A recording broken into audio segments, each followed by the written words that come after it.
Delft has been ranked among the top 30 gender-based violence in terms of their area, their hotspots. The South African Police Service says these statistics have been compiled based on 9 variables.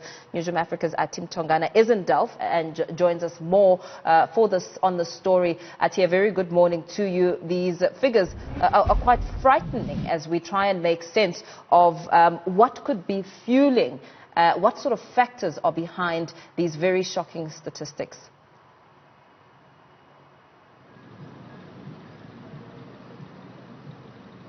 Very alarming areas coming out from the police minister Bekicele yesterday, making sure that he speaks to this issue, which has been really at the forefront of many of the troubles that South Africans have been facing.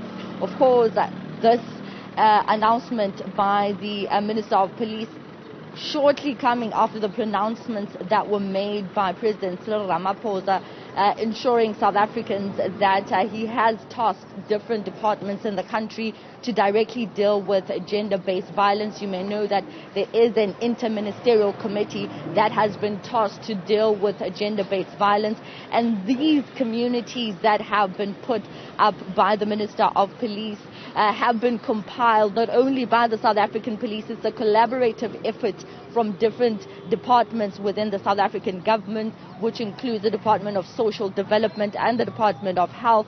So some of these cases, are cases that have been reported, because you may know there is a huge number of other cases which don't get to these police stations. And one of the interventions by that inter-ministerial committee is to ensure that these particular communities that have been identified as hotspots for gender-based violence get a permanent desk that will deal with gender-based violence cases specifically.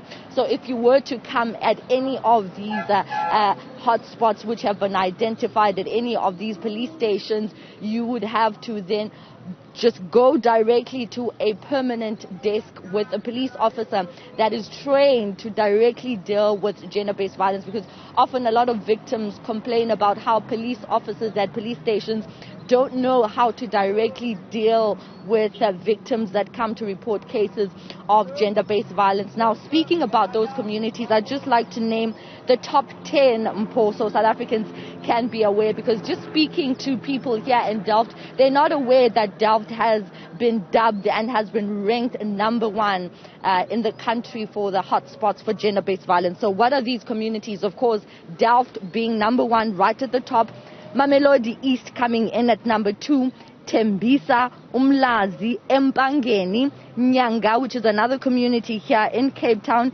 Inanda in KZN, Temba, as well as Khayelitsha and KwaZakhele. Again, several communities from Cape Town forming part of this list of the top 30 hotspots of gender-based violence cases in South Africa. Now, another interesting thing to note, and we should not forget the backlog that is currently faced at SAP's forensic laboratories.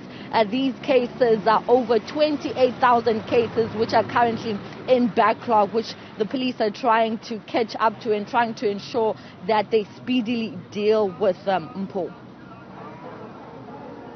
There for now, some interesting numbers coming out of that. Of course, hopefully this will inspire some sort of confidence in gender-based violence cases and the manner in which they are dealt with, when it comes to inspiring confidence that these cases will be prioritized and those perpetrators will be brought to book.